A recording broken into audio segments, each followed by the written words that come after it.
He was arrested and accused of child sexual assaults, and then he made bail. But according to the FBI, that didn't stop Alex Asino from going after more victims.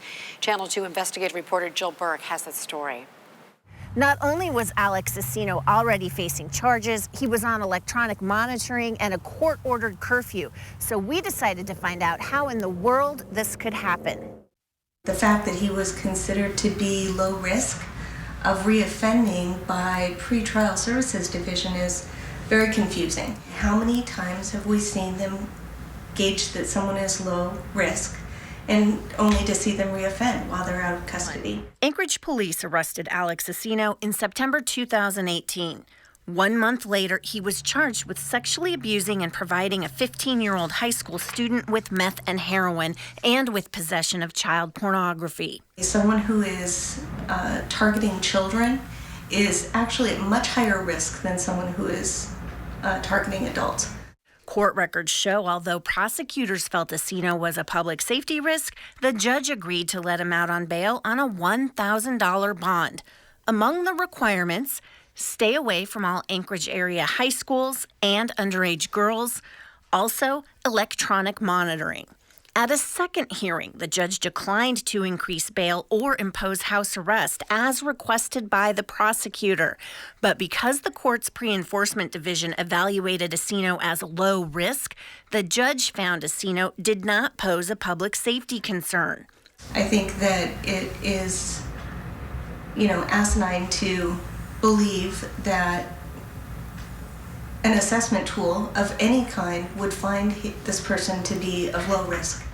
Nowhere in the state court record does it limit Asino's access to phones or the internet, even though it's through his phone and social media apps that he found his victim and stored nude images of her. According to recently filed federal charges, an FBI investigation revealed Asino had an earlier victim and a more recent one he targeted while on bail in the state case. He'd also secretly video recorded his meetings with the teens and uploaded the content to pornography sites. All this revealed when the FBI's Child Exploitation Task Force became aware Asino was still seeking sex with underage teens. He even bragged to an undercover agent that he'd hoped to get a burner phone to avoid future detection, and that the very same phone Anchorage police had seized had, quote, secret folders of sex videos with minors they'd never found. For victim advocates, it raises questions about how much and how well offenders on release are actually monitored. Or are we just saying we're going to trust electronic home monitoring to do the job for us? It's a cost savings and a money earner for EHM vendors, and just call it good. And if we're going to say that, then I think we should say that outright to the public and say this is what you're going to get for your money. Anchorage police and the FBI are concerned. They've asked anyone who knows more about Alex Asino and other instances of sexual exploitation of children to give them a call.